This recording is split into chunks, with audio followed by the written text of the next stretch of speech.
Hello, everyone. This is Jim Okrasinski with your week 5 lecture video. So, just to take you on a brief little tour here of the week 5 module, you have the annotated bibliography that was due on the 11th. All the information is that's required is there, along with the instructional video. I didn't copy over the what is an annotation video and explanation for the annotations that my expectations, I should say, on the annotations. And then here at the end, which will launch us into this week's discussion, is the double entry journal post for discussion board number 8. And the process, as you can imagine, as we've moved through chapter 3 and looking into keywords and writing in the middle. Last week, the triad discussion board post was the goal, understanding the importance of paraphrasing, summarizing, and quoting your source material. And not only that, just extracting the kind of information that you really need to support your research essay, right? Excuse me, I had to take a sip of coffee there. So the idea here is for everyone to understand the triad. So it is important because this is where you begin to start selecting that information for the double entry journal. So as you have gone through your sources, hopefully you've read most of them or at least skimmed them.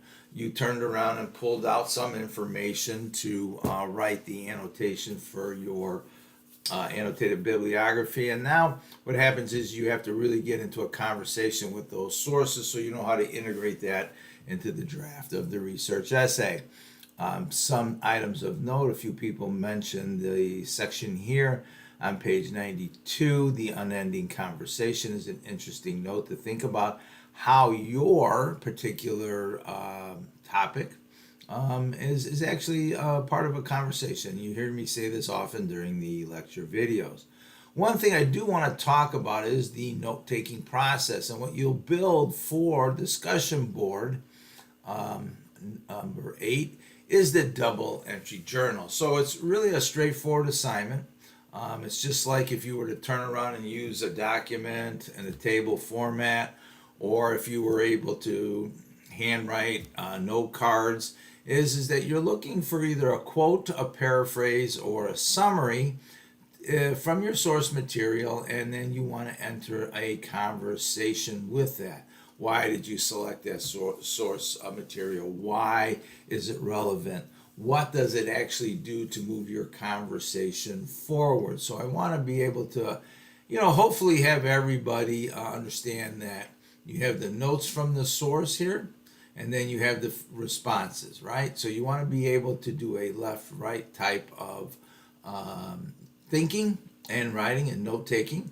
So just not to, just grab some information that you may need, but what happens is that you do have the opportunity to go through your source material. Now that the annotated hopefully is out of the way, what you want to be able to do is look for those memorable quotes that'll help you support what you're talking about in your research paper. So I think that's really the important purpose of the double entry system here. It's worth your time to read through this activity here in the textbook prior to pulling together discussion board 8. Let me take a look at discussion board 8 here real quickly. Okay. I'm just asking you to be, working with two sources from your annotated bibliography. Build a double entry journal as described on pages 97 to 103. So I think it's worthwhile. You can use Google Docs. You can create 2 columns, use the table format. So you can turn around and have an opportunity to really kind of organize that information so everybody can read what you're talking about for your particular topic. All right? So that's about it for week 5 on the lecture video. If you have any questions or issues, please send me an email. Good luck.